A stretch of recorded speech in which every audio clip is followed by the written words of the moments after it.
সরকার এর মাধ্যমে জনগণকে এক ধরনের ভয়ের মধ্যে রাখতে চাচ্ছে, একটা ভয়ের মেসেজিং তারা করতে চাচ্ছে। রাজনৈতিক সরকার দায়িত্বে আসার সাথে সাথে যেখানে জনগণের ভোটে নির্বাচিত জনপ্রতিনিধিদের থাকার কথা, সেখানে তারা তাদের দলীয় বিভিন্ন সময় বঞ্চিত কিংবা নির্বাচনে হেরে যাওয়া প্রার্থীদেরকে এক ধরনের সেখানে প্রাইস পোস্টিং করলেন এবং 6টি সিটি কর্পোরেশনের প্রশাসক হিসেবে নিয়োগ দিলেন।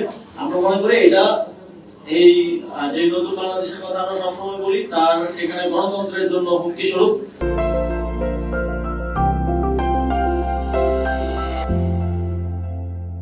এবং আমরা মনে করি যে দীর্ঘ 1.5 বছরেরও বেশি সময় ধরে স্থানীয় সরকার প্রতিষ্ঠানগুলো জনপ্রতিনিধি শূন্য এবং এর ফলে দেশের জনগণকে প্রত্যেকটা ছোট ছোট কাজে নাগরিক সেবার ক্ষেত্রে ভোগান্তির শিকার হতে হয়।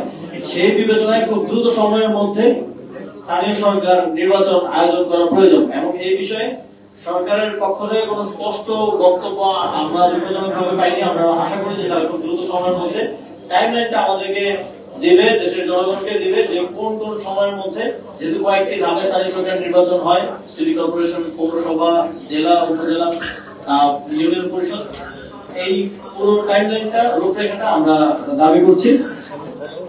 এবং আমরা দেখেছি যে প্রশাসক নিয়োগ দেওয়ার ক্ষেত্রেও সেখানে স্বচ্ছতার অভাব রয়েছে, সেখানে নির্দিষ্ট ভাবে মেয়াদ উল্লেখ করা নেই। সেখানে প্রজ্ঞাপন দেখে মনে হচ্ছে যে আমৃত্যু হয়তো তার প্রশাসক থাকবেন, এইভাবেই সেখানে লেখা আছে। অথচ সরকারের যে কোনো চুক্তিভিত্তিক নিয়োগের ক্ষেত্রে কিন্তু সময় সীমাটা উল্লেখ করা গুরুত্বপূর্ণ। 6 মাস, 1 বছর, 2 বছর, স্বাভাবিকভাবে আমরা এই প্রক্রিয়াতে দেখে থাকি সরকারের চুক্তিভিত্তিক নিয়োগগুলো হয়ে থাকে। আমরা আপনারা জানেন যে আমরা দেখেছি গত 2 দিন যাবত এক ধরনের ভয়ের রাজত্ব কায়েম করার চেষ্টা করা হচ্ছে।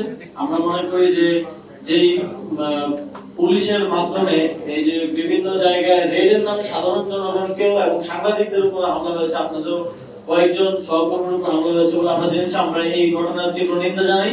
আমরা মনে করি সরকার এর মাধ্যমে জনগণকে এক ধরনের ভয়ের মধ্যে রাখতে চাচ্ছে, একটা ভয়ের মেসেজিং তারা করতে চাচ্ছে। এবং আমরা শুনেছি যে স্বরাষ্ট্রমন্ত্রী তিনি বলেছেন যে এখন আন্দোলন করা যাবে না, রাস্তা অবরোধ করা যাবে না। আমরা দেখছি যে অন্তর্বর্তীকালীন সরকারের সময় অনেক অযৌক্তিক এবং বিভিন্ন কারণে ছোটখাটো কারণে রাস্তা অবরোধ হয়েছে। আমরা সেটাকে অবশ্যই সমর্থন করি না এবং আমরা মনে করি যেহেতু একটি নতুন সরকার গঠন হয়েছে, তাদেরকে তাদের কাজ করার ক্ষেত্রে এতটুকু সহযোগিতা জনগণের পক্ষ থেকে করা উচিত যে অকারণে অযোজিত ভাবে যদি কেউ রাস্তা অবরোধ না করে। কিন্তু একই সাথে কারো যৌক্তিক দাবিতে আন্দোলন করার, ভয়েস রেজ করার, কথা বলার অধিকারকেও আমরা কোনোভাবেই যেন হ্যাম্পার না হয়, কথা বলার অধিকার বঞ্চিত না হন, সেটা নিশ্চিত করা আমাদের দায়িত্ব। এবং আমাদের সংবিধান দেশের প্রত্যেক নাগরিককে এই অধিকারটা দেয়। এবং কিন্তু সরকারের পক্ষ থেকে আমরা দেখছি যে একদম একাধারে সকলকে কোনো ধরনের আন্দোলন করা যাবে না, এই ধরনের কথা বলা হচ্ছে, যেটা গণতন্ত্রের পরিপন্থী, আমাদের সংবিধানের পরিপন্থী। এবং আমরা এই ধরনের অ্যাপ্রোচ আগে সরকারের সময় দেখেছি যে বিরোধী দলমত যে কোনো কিছু নিয়ে নামলেই দলমত নির্বিশেষে সেগুলোর উপর দমন চালানো হতো। তো আমরা সরকারের প্রতি আহ্বান জানাবো এই জনগণকে বিভিন্ন রেডের নামে হয়রানি করা এবং এই সাংবাদিকদের উপর হামলা, সাধারণ জনগণের উপর হামলা, মারধর অকারণে যথেচ্ছভাবে করা, এইগুলো থেকে এগুলো বন্ধ করতে হবে। এবং আমরা জানি যে প্রত্যেকটি থানায় কিন্তু ইনফরমেশন আছে যে কারা মাদকের কারবারি করে, কারা চুরি করে, কারা ছিনতাই করে।